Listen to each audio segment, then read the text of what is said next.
দারুণ দারুণ সব টেক ভিডিও পেতে সাবস্ক্রাইব করুন এইচবিও রেডিও চ্যানেলকে আর পাশে আসা বেল আইকনটি বাজিয়ে রাখুন নতুন ভিডিও সবার আগে পাওয়ার জন্য।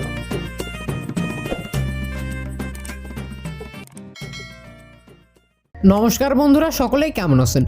আশা রাখি আপনারা সকলে অনেক ভালো আছেন এবং সুস্থ আছেন। তো বন্ধুরা, আজকের এই ভিডিওটিতে আমরা যে ফোনটি নিয়ে কথা বলবো এটি হচ্ছে শাওমির একটি ফোন। তো এই ফোনটির মডেল নাম্বার হচ্ছে Redmi 9 পাওয়ার। Redmi 9 ফোনটার কথা হয়তো অনেকেই শুনেছেন। সে ফোনটি একেবারে বাজেটে একটি সেরা ফোন ছিল।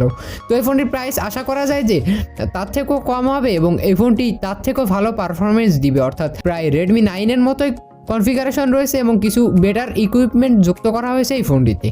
তো আজকের এই ভিডিওটিতে থাকবে এই ফোনটির প্রাইস, লঞ্চ ডেট এবং কবে নাগাদ বাংলাদেশের বাজারে আসতে পারে, আর প্রাইস কেমন হবে, আর এই ফোনটি আপনার এই বাজেটে কেনা উচিত কিনা তা নিয়ে আলোচনা। তো আপনারা অবশ্যই ভিডিওটি শেষ পর্যন্ত দেখতে থাকবেন।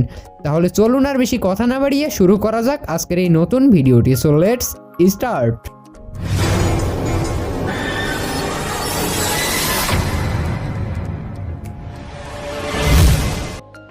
ওয়েলকাম ব্যাক গাইজ, ফিরে আসলাম একটি ইন্ট্রোর পরে।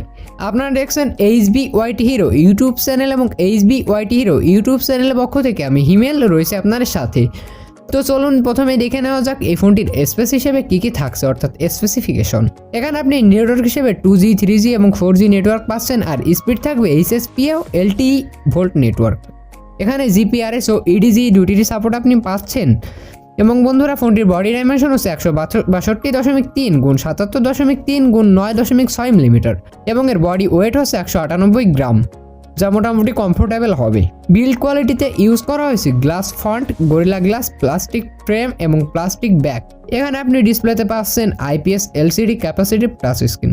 16টি কালার অ্যাভেলেবেল থাকবে ডিসপ্লেতে, আর ডিসপ্লে সাইজ হচ্ছে 6.53 ইঞ্চ একটি ডিসপ্লে, যা মোটামুটি একটি বিগ ডিসপ্লে বলা চলে। এবং ফোনটিতে রয়েছে 83.4% স্ক্রিন টু বডি রেশিও। ডিসপ্লের রেজুলেশনে থাকবে 1080x2340 পিক্সেল। তো এই রেজুলেশনটি আমার মনে হয়েছে সবচেয়ে কম বাজেটে এই Redmi 9 সিরিজের ফোনটিতে দেওয়া হয়েছে, যেটি Redmi 9 ফোনটিতেও ছিল এবং এই ফোনটিতেও রয়েছে। ডিসপ্লেতে মাল্টিটাচ অ্যাভেলেবেল থাকছে, আর PPI ডেনসিটি 395 PPI ডেনসিটি, অর্থাৎ কোনো প্রকার শার্পনেসের ঘাটতি হবে না ডিসপ্লেতে। অপারেটিং সিস্টেমে ইউজ করা হয়েছে Android 10 ভার্সন, আর প্রোটেকশনে থাকছে Corning Gorilla Glass 3। OS version তো Android 10, আর ইউজার ইন্টারফেসে রয়েছে MIUI 12। CPU নিয়ে যদি কথা বলি তো রয়েছে অক্টাকোর CPU, যা 4x2.0 GHz কিউরো, আর এখানে GPU থাকবে Adreno 610। তো আমার মনে হয় যে Adreno 612 থাকলে আরেকটু বেটার হতো। চিপসেটে রয়েছে কম স্ন্যাপড্রাগন 662। বন্ধুরা, এখানে যদি একটু কথা বলি, Redmi 9টি গেমিংয়ের জন্যই তৈরি করা হয়েছিল। সেখানে ছিল Helio G80 প্রসেসর। তো Helio G80-র সঙ্গে যদি প্রসেসরে কম্পেয়ার করি তো স্ন্যাপড্রাগন প্রসেসর সেক্ষেত্রে 700+ হওয়া লাগবে, অর্থাৎ বন্ধুরা 700 অথবা 705, 10 এরকম হলে হয়তো G80 প্রসেসরের মতোই পারফরমেন্স দিবে।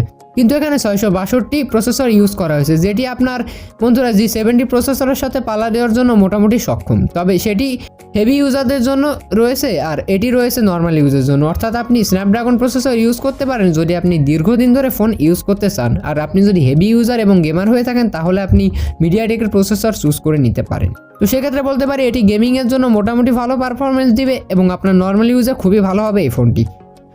মেমোরিতে রয়েছে 128GB এবং 256GB দুইটি ভেরিয়েন্ট। মেমোরি দিক থেকে অনেক ইনক্রিজ করা হয়েছে, আর এখানে 4GB, 6GB এবং 8GB তিনটি র্যামের ভেরিয়েন্ট আপনি পাচ্ছেন। সেক্ষেত্রে আপনি Redmi 9-এ মাত্র 6GB, 4GB দুইটি ভেরিয়েন্টই পেয়েছিলেন। এখানে আপনি 512GB পর্যন্ত মেমোরি কার্ড স্লট ইউজ করতে পারবেন। এবারে আলোচনা করি এর ক্যামেরা কোয়ালিটি নিয়ে। বন্ধুরা, এখানে অবিশ্বাস্য হলেও সত্যি যে এটি নর্মাল ইউজার ফোন হলেও এখানে ক্যামেরা কোয়ালিটি অনেক উন্নত করা হয়েছে। এখানে ইউজ করা হয়েছে ট্রিপল ক্যামেরা সেটআপ। তো প্রাইমারি সেন্সর থাকবে 48 মেগাপিক্সেল একটি ওয়াইড অ্যাঙ্গেল, যেটি মোটামুটি ভালো এবং বাজেট বিবেচনা করলে একেবারে বেস্ট একটি ফিচার হতে চলেছে। আর থাকছে 8 মেগাপিক্সেল আলট্রা ওয়াইড সেন্সর ও 2 মেগাপিক্সেল একটি ডেপথ সেন্সর। তো সব মিলিয়ে যদি ক্যামেরা কোয়ালিটি নিয়ে আমি কথা বলি তো এই ক্যামেরা কোয়ালিটিকে 10-এ 9 দেওয়া চলে, অর্থাৎ একটি ভালো একটি camera. Secondary camera 8 megapixel camera রয়েছে। বন্ধুরা, এই জিনিসটা একটু বেমানান লাগে যে 48 মেগাপিক্সেল ক্যামেরার সাথে 13 মেগাপিক্সেল সেলফি না দিলে তেমন একটা খাপ খায় না। তো সেক্ষেত্রে আমি বলতে পারি যে 13 মেগাপিক্সেল থাকলে মনে হয় আরেকটু বেটার হতো। ক্যামেরা ফিচারে LED ফ্ল্যাশ, প্যানোরামা এবং HDR মোড পাচ্ছেন। 1080p ফুল HD ভিডিও রেকর্ডিং আপনি করতে পারবেন সামনে এবং পেছনে উভয়। এবং 3.5mm জ্যাকের আপনি সাপোর্ট পাচ্ছেন। ওয়াইফাই, হটস্পট, ব্লুটুথ, USB এবং USB Type-C তিনটির সাপোর্ট থাকছে। ইনফিট পোর্ট এবং এফএম রেডিও দুইটিই সাপোর্ট থাকছে বন্ধুরা। এখানে ইনফিট পোর্টের সাপোর্ট আপনি অবশ্যই পাচ্ছেন, এটি খুবই ভালো ফিচার। ব্যাটারি নিয়ে যদি কথা বলি তো এখানে আপনি পাচ্ছেন 6000 মিলিঅ্যাম্পিয়ার একটি লিথিয়াম পলিমার ব্যাটারি, যা আমি বলতে পারি আপনার নর্মাল ইউজে টানা 10 থেকে 12 ঘন্টা ইউজ করলে ফোনটি তখনই ব্যাটারি ব্যাকআপ পাবেন, অর্থাৎ আপনি 10 থেকে 12 ঘন্টা ফোনটি ইউজ করতে পারবেন। আর এখানে ফিঙ্গারপ্রিন্ট সেন্সর রয়েছে রেয়ার মাউন্টেড হিসাবে অথবা সাইড মাউন্টেড হিসাবে। অ্যাক্সিমিলেটর, প্রক্সিমিটি ও কম্পাস তিনটিই থাকছে। 18 ওয়াটের একটি ফাস্ট চার্জার আপনি পাচ্ছেন।